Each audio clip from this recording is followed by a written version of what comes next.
Vas-y là, Dédé, passe-moi ton briquet là, au lieu de fumer des pétards toute la journée. T'arrives même plus à parler. Vas-y. On va faire comme dans Oppenheimer. Quoi? Mais non, c'est pas dangereux, je suis pas Oppenheimer, je vais pas foutre le feu à la planète, ça va. Si t'as trop peur, va là-bas, va faire un tour, va marcher 1 heure, je sais pas, mais fais quelque chose, parce que là, moi j'ai une expérience à faire pour mes abonnés. J'ai pas besoin d'un mec comme ça qui me tire vers le bas, ok? De quoi? C'est en train de cramer. C'est ta tête qui est en train de cramer là. Oh putain! The radio blast and goes cruising just as fast as she can now. The world will remember this day.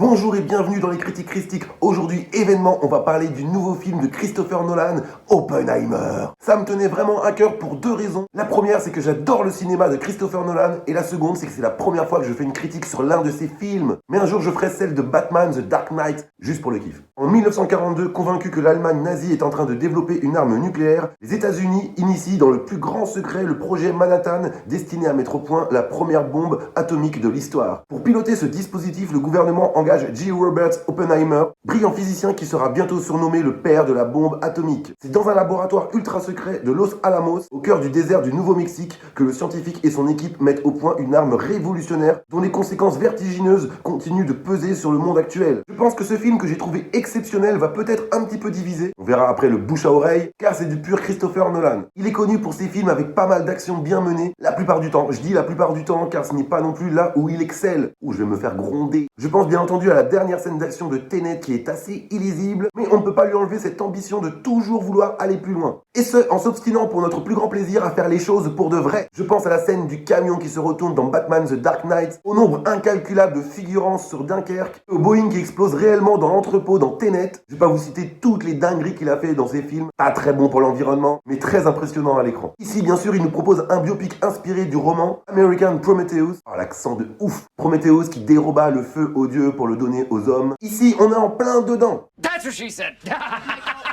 Avec dans le rôle titre Cillian Murphy, a.k.a. Tommy Shelby. Pour l'anecdote, Cillian Murphy a déclaré après le tournage d'Oppenheimer qu'il n'accepterait plus des rôles de fumeur. Rappelez-vous, sur Peaky Blinders, il en était à 150 clopes par saison. On sait que dans la vraie vie, Oppenheimer se nourrissait que de martini et de clopes. Donc dans le film, c'est aussi un très bon fumeur. C'est terminé la clope au bec et c'est pas plus mal. Bien sûr, le rôle lui va comme un gant, il joue d'une justesse incroyable. C'était hyper compliqué de jouer un personnage comme ça. Il est tout en sobriété, il habite très naturellement le personnage que devait être le vrai Oppenheimer. Il parvient avec ses postures, ses silences, ses expressions de visage à nous montrer l'ambivalence qui hantait ce personnage énigmatique. Ce sentiment de culpabilité qu'on voit tout au long du métrage, mais aussi le fait de devoir aller jusqu'au bout pour éviter que ce ne soit encore pire dans le monde s'il ne fabrique pas cette bombe en premier. Il porte le film super bien pendant les 3 heures, il a le droit à un développement aussi subtil que sa performance, et c'est pour ça qu'Oppenheimer est un film de haut vol, peut-être même le plus maîtrisé de toute la filmo de Nolan. Cillian Murphy était tellement à fond dedans qu'il mangeait une amande par jour pour pouvoir maigrir autant que le personnage original. Il refusait de côtoyer les acteurs sur le tournage, notamment durant les pauses déjeuner pour rester dans son rôle. Moi j'avoue, j'aurais essayé de traîner avec Robert Downey Jr. Et c'est Iron Man quand même. D'ailleurs, en parlant de lui, paye ta transition, on le retrouve dans le rôle de Lewis Strauss. Hallucinant, je savais qu'il était super doué. Il le prouve une nouvelle fois avec un personnage très complexe à interpréter. Il a une énorme personnalité et Robert Downey Jr. le joue à la perfection. Ça sent les Oscars ce film. J'ai l'air d'encenser Oppenheimer tel un fan hardcore, mais si je sors cette vidéo aujourd'hui, c'est parce que je voulais prendre le temps de digérer cette œuvre, et ce pour recentrer mon ressenti. Mais j'en arrive toujours à la même conclusion. Tout est maîtrisé. Allez, peut-être un léger bémol, Florence Pugh, qui est l'une des actrices qui m'impressionne le plus en ce moment. Exceptionnelle dans Midsommar, dans Don't Worry Baby, et même dans le très moyen Black Widow, où elle joue la sœur de Natasha Romanoff. Dans Oppenheimer, elle interprète le rôle de Jean Tetlock, amour assez complexe de J. Robert Oppenheimer. À l'image de son caractère, elle est ultra énigmatique. Elle est toujours aussi naturelle à l'écran, c'est ouf. Et justement, je trouve qu'elle est sous-exploitée dans Oppenheimer, même si elle a le droit à de très belles scènes et de très belles répliques. Quant à Emily Blunt, qui campe sa femme par la suite, possède une personnalité totalement opposée à celle de la sensuelle Jean Tatlock. Elle est plus terre à terre avec une espèce de souffrance devant ce que son mari est en train d'accomplir qui changera à jamais la face de l'humanité. J'arrive pas à faire de l'emphase. Elle nous montre par son jeu les dommages déjà collatéraux qu'un tel projet pourrait et va engendrer par la suite. C'est énorme. Je sens que cette critique va être bien trop longue, mais le film est tellement dense. Le pire, c'est que j'avais encore plein d'autres trucs à dire, mais j'ai préféré les enlever, car sinon, on sera encore là dans 2 semaines. Allez, un dernier. Matt Damon. Pareil, lui, il est ultra impressionnant. En Leslie Groves. Au départ, quand je l'ai vu débarquer, j'ai cru qu'il allait jouer un militaire complètement caricatural. Américain, bourrin, patriote, tout le bordel. D'ailleurs, c'est ce qu'il fait au début du film. Pour évoluer d'une façon, franchement, ça fait plaisir à voir. Surtout en 2023. Comme dans le livre que je vous recommande, The American Prometheus, le film est structuré avec ce pseudo-procès non officiel. D'ailleurs, il s'ouvre là-dessus pour nous raconter ce qu'il s'est passé pendant et après la conception de cette bombe. Mais sans oublier la politique, car s'il est entendu et presque déjà coupable, avant même le début de cette audition, ce n'est pas seulement pour cette histoire de bombe atomique, mais plus pour ses penchants politiques proches du communisme de l'époque. Ce qui donne instantanément une forme de McCarthyisme quant à cette inquisition que doit subir Oppenheimer, tout au long de ce jugement non officiel. Pour parler des sons, de la musique du film, sont une nouvelle fois composés par Ludwig Göransson, qui a succédé à l'incroyable Hans Zimmer. Il était déjà compositeur sur Tenet. À l'époque, j'arrivais pas à dissocier Christopher Nolan de Hans Zimmer.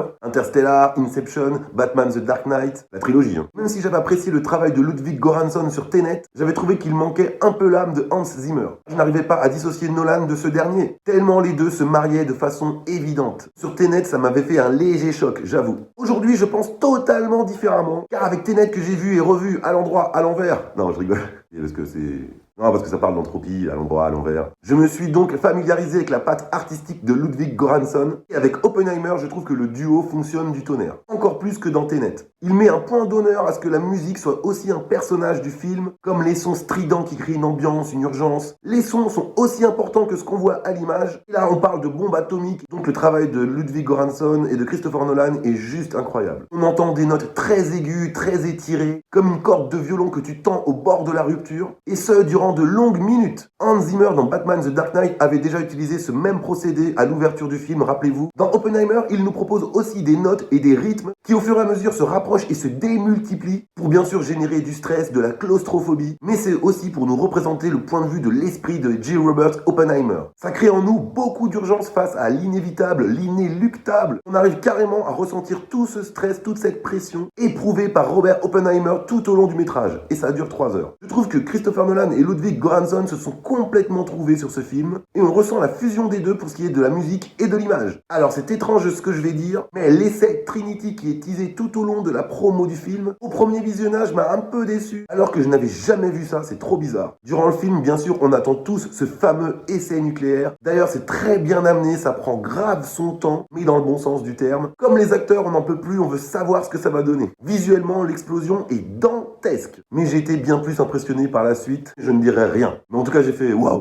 Ah ouais, quand même. D'autant que Christopher Nolan est connu pour ne pas trop kiffer les CGI dans ses films, préférant de loin tout recréer en practical pour une meilleure authenticité à l'image, quitte à recréer et faire exploser une bombe nucléaire pour de vrai, pour les besoins du métrage et de la science. Et donc l'explosion est réelle, pas comme les reptiliens dans l'avion là. Mais en vrai, c'est pas vraiment une explosion nucléaire, mais quand même, ça a vraiment pété. Pour ceux et celles qui n'ont pas vu ce film, mais courez, vous n'allez pas voir les 3 heures passer. Il y a beaucoup de dialogues, ça explique beaucoup de la physique, mais c'est très vulgarisé pour qu'on comprenne quand même de quoi ça parle. Si t'aimes pas la physique, chimie, tout ça quand t'étais petit, tu peux quand même voir ce film. Moi j'ai adoré, je l'ai vu 2 fois, je vais le voir une 3e fois. Ça va faire 9 heures. J'ai vraiment du temps devant moi. Voilà, c'est tout pour moi. J'espère que vous avez apprécié cette vidéo. N'hésitez pas à mettre un commentaire, à lâcher un pouce bleu, abonnez-vous, partagez, activez la cloche pour être tenu au courant des news. Laissez-moi un don Tipeee à partir d'1€ via le lien sous la vidéo. Comme ça, je pourrais m'acheter des pétards. Pas pour fumer, des pétards pour faire comme dans le film. Enfin, suivez-moi sur tous mes réseaux, TikTok, Facebook, Instagram, YouTube, Twitter, truc chelou là. Et moi, je vous dis à très bientôt pour de prochaines critiques christiques. But we have no choice.